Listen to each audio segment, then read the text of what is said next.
There's a local legend from where I come from. They're simply referred to as the Willow Men. There's hardly a need for law enforcement in this town.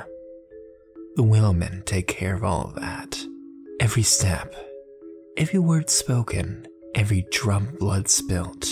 The Willow Men know about it before anyone else. Believe me, anyone who has invoked the wrath of the Willow Men has gone missing without a trace.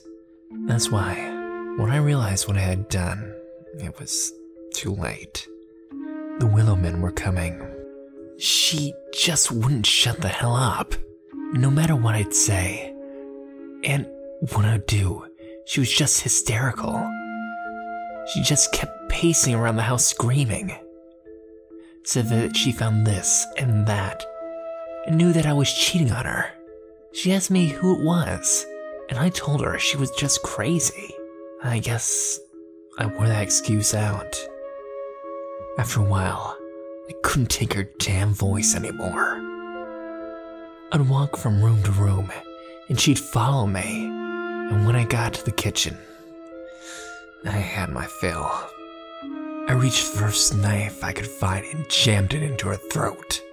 The anger and despair melted into one of despair and disbelief. The crimson fluid ran freely over her blouse, and she dropped to her knees, scrambling around on the floor, clawing at the tile, and made gurgling noises, which only served to infuriate me. I grabbed an iron skillet that had already been preheating on the stove, and I took a swing at her head. A wet crack followed the impact. While I didn't need to keep going, I did. I lost count the number of times I hit her, and I had a good deal of blood on me. What was left of her head was held together by thin particles of bone, and blood continued to rush out. I dropped the skillet on the floor with a loud clang. I wished remorse could have followed, so I would have felt at least a bit human, but it didn't. I was just happy to be rid of her. With a grunt, I picked up her body off the floor and hoisted it over my shoulder. Her face hung next to me, her dead eyes staring conviction. I could only chuckle. As soon as I got outside, I dropped the ragged heap onto the ground and went to find a shovel. That's when I knew they were watching. I could hear whispers from the woods. In the corners of my eyes, I could see them staring intently at my every move. Whenever I looked up to the woods, I would only find gnarled trees staring back at me. I knew they were there. It was only dusk by the time she was good and buried. I was drenched in sweat. It made the blood stains on my clothes expand and turn orange. I looked into the woods, and I saw them peering behind the trees. Long, gnarled faces with hollowed eyes and gaunt figures. I could only see half the faces as they chose to hide behind their precious trees. But they were there, watching, whispering. "What you staring for, bastards? You heard her. I had to do it," I yelled at them. Was I expecting a response?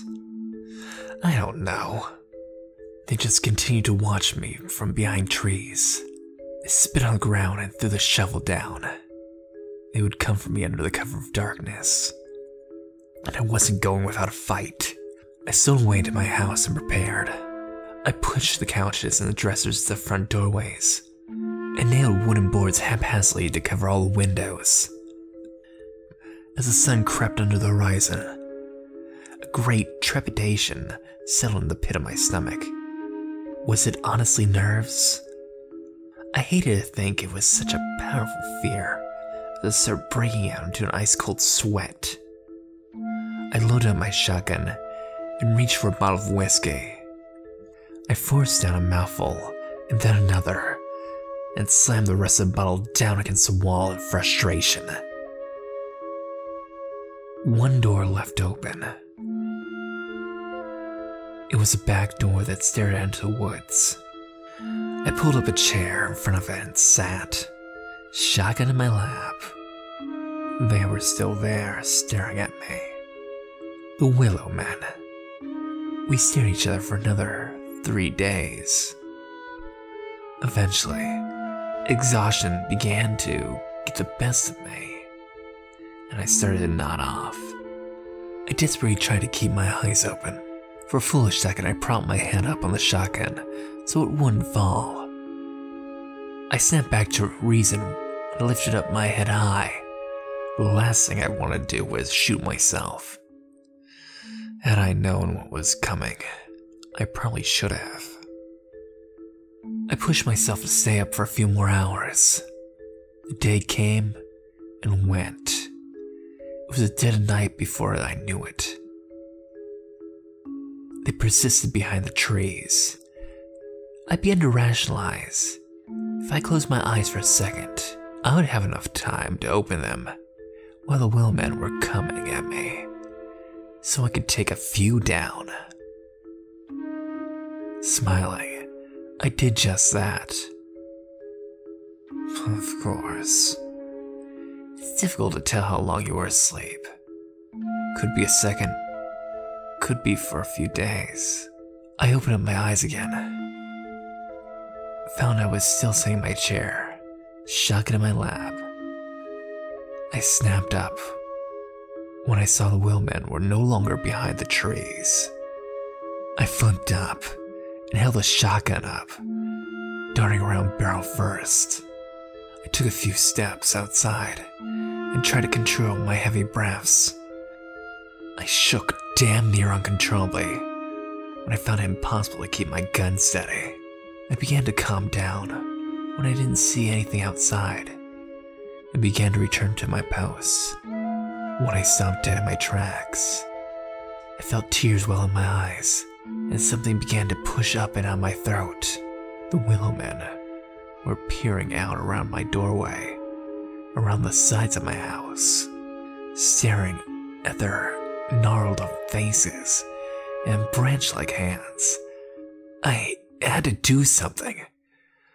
I pulled up my gun and fired her off a round. I managed to take out part of the door frame, but missed any of them altogether. I popped over the gun and mentally grasped for a fresh shell in my pocket. I successfully reloaded and lifted my gun back up. The Willow Men continued to look at me from where they had been. I was careful to aim this time and fired once more. Another shot hit the door frame, this time, although a bit closer to the Willow Men. I fumbled around for a third. As I did, I saw a large shadow cover me. Looking up, the Willow Men were upon me. I screamed and closed a barrel over my thumb, effectively severing it. Immediately after that, I lost all consciousness and collapsed. When I awoke, it was ice cold. My vision began to return to me slowly, and I could feel I was slowly being dragged. My heart sank and I looked around. Darkness stretched as far as the eye could see, and I knew I was in the deepest part of the woods. Where my thumb had once been was black and swollen. It managed to numb up to my forearm. My ankles were in severe pain, but I don't know why. When I looked, they had clearly been snapped, and the Willow Men were dragging me by my feet. I began to scream as loudly as possible for someone, anyone. All I did was cause more Willow Men to appear and watch me behind the strangest willow trees you'd ever seen. The trunks were small and looked just like leather. The earth around them was red and moist. Yet, where I was being dragged was dry, rugged land. I looked up at the canopy and wish I hadn't. Skinless corpses hung, blood dripping freely to feed what I now know were flesh-bound trees. My screams were swallowed by the dark, and my throat gave out, hoarse from the strain. In the silence, I heard a faint moaning. I looked around to see if there was someone else here. Maybe some poor bastard was suffering my same fate. To my horror, I discovered the source of the moans. Bodies hanging from the branches of trees were all still alive.